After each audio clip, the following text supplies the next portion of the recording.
Hello दोस्तों, स्वागत है आपका राम मान जी के चैनल पर एक कदम सफलता की ओर। तो दोस्तों, जैसा कि आपको पता है, ये हमारी वर्ल्ड मैप की क्लास है। तो दोस्तों, हमने इसमें कई पार्ट किए हैं। तो दोस्तों, आज जो हम चर्चा करेंगे वो एशिया के नेक्स्ट देशों के बारे में चर्चा करेंगे। तो हम नेक्स्ट जो चर्चा करेंगे वो एशिया के साउथ ईस्ट देशों के बारे में चर्चा करेंगे। क्लियर? यानी कि जो एशिया है वो हमारा इस तरह से बटा है: east, west, north, south. Clear? तो हम किन पर चर्चा करेंगे? इन देशों पर चर्चा करेंगे। तो क्या हुआ? South east Asia.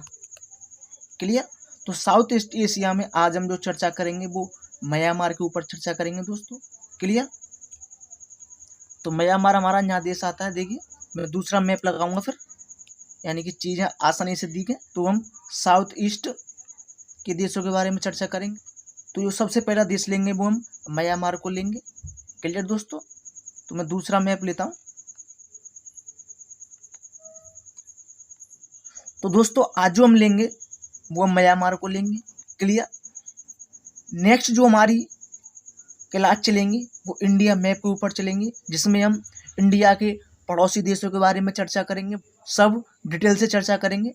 तो हम जो चर्चा करेंगे वो साउथ ईस्ट देशों के ऊपर चर्चा करेंगे, यानी कि दक्षिण पूर्वी एशियाई देशों के बारे में चर्चा करेंगे, जिसमें आज जो हम देश लेंगे वो बर्मा को लेंगे। क्लियर?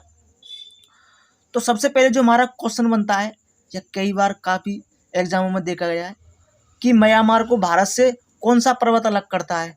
तो दोस्तों, यहाँ पर एक पर्वत है। क्लियर?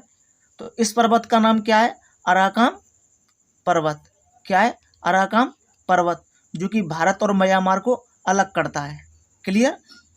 अब नेक्स्ट जो क्वेश्चन बनता है, नेक्स्ट है दोस्तों, जैसा कि आपको दिख रहा है, ये मैप शायद पुराना है, कि म्यांमार का जो पुराना नाम था वो क्या था? बर्मा था। क्लियर? बर्मा था। और म्यांमार पहले अखंड भारत का ही एक हिस्सा था, यानी कि भारत का ही एक हिस्सा था।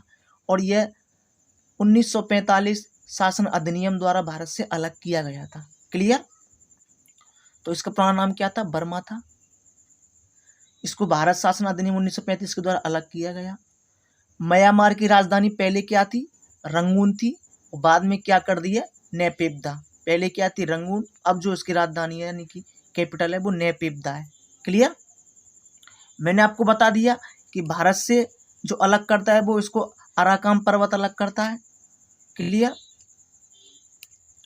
नेक्स्ट जो इसके बारे में जो महत्वपूर्ण पॉइंट है कि म्यांमार का सतवें बंदरगाह है, यहाँ पर है।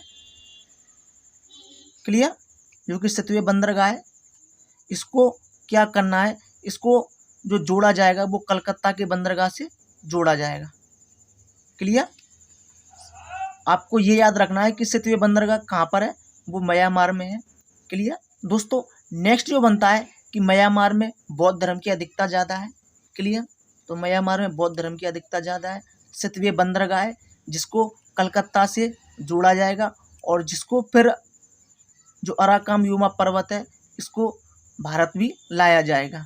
लेकिन बात क्या है कि यहाँ पर जो चीन ने इस पर अपनी आर्मी बैठा रखी है।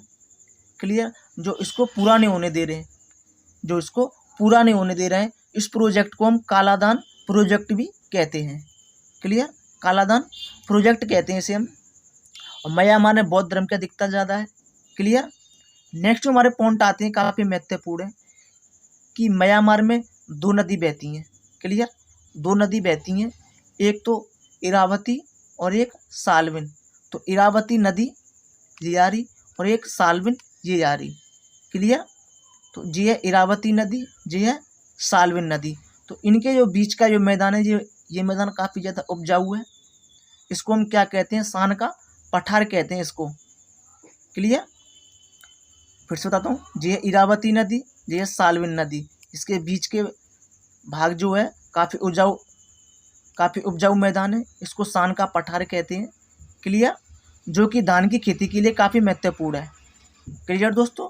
ये मैदान धान की खेती के लिए काफ़ी ज़्यादा महत्वपूर्ण है और मायने रखता है। क्लियर? मैंने बताया कि पहले इसकी राजधानी क्या थी? रंगून थी। जैसा कि आपको पता है, अगर नहीं है तो मैं बताता हूँ कि रंगून में जो अंतिम मुगल शासक थे बहादुर शाह द्वितीय यानी कि जफर, उनका मकबरा कहाँ है? उसका मकबरा रंगून में ही है। क्लियर। नेक्स्ट आता है कि जो कोको द्वीप है अंडमान के ऊपर है, यानी कि यहाँ है कोको द्वीप। तो कोको द्वीप अंडमान के ऊपर है और म्यांमार के नीचे आता है यहाँ। तो इस पर किसका अधिकार है? इस टाइम म्यांमार का ही अधिकार है। क्लियर। ये पहले भारत का ही था, लेकिन अब ये म्यांमार का अधिकार है इस पर। क्लियर दोस्तों, म्यांमार समझ में आया? तो ये अराकान आपको याद रखना है। नेक्स्ट हमारा जो देश आता है वो आता है थाईलैंड। ये रहा थाईलैंड। क्लियर। थाईलैंड, थाईलैंड में सफ़ेद हाथी ज़्यादा पाए जाते हैं। क्लियर। इस कारण इसको सफ़ेद हाथियों का देश भी कहते हैं। क्लियर दोस्तों, थाईलैंड काफ़ी ज़्यादा विकासशील देश है और टूरिस्ट के लिए काफ़ी ज़्यादा मायने रखता है। क्लियर। नेक्स्ट है कि थाईलैंड इलेक्ट्रॉनिक्स चीज़ों के लिए बहुत ही ज़्यादा प्रसिद्ध है और बहुत ही ज़्यादा आगे है ये। क्लियर दोस्तों, थाईलैंड की सीमा चीन की सीमा से नहीं लगती है, देखो काफ़ी अलग है। क्लियर, क्योंकि ये म्यांमार और लाओस बीच में आ जाते हैं। आपको ये याद रखना है कि थाईलैंड की सीमा चीन से नहीं लगती है। क्लियर। महत्वपूर्ण बात ये है कि जो मेकांग यहाँ की महत्वपूर्ण नदी है। क्लियर। कौन सी नदी है? मेकांग नदी यहाँ की महत्वपूर्ण नदी है। मेकांग, मेकांग यहाँ की सबसे प्रमुख और महत्वपूर्ण नदी है। क्लियर दोस्तों। क्लियर दोस्तों, मैं थाईलैंड भी किया, बर्मा भी किया। नेक्स्ट जो हम आगे पढ़ेंगे वो हम लाओस, कंबोडिया और वियतनाम के बारे में पढ़ेंगे और आगे हम ऐसे ही पढ़ते जाएंगे। तो दोस्तों मिलते हैं हम नेक्स्ट सेशन में नेक्स्ट वीडियो के साथ। जय हिंद।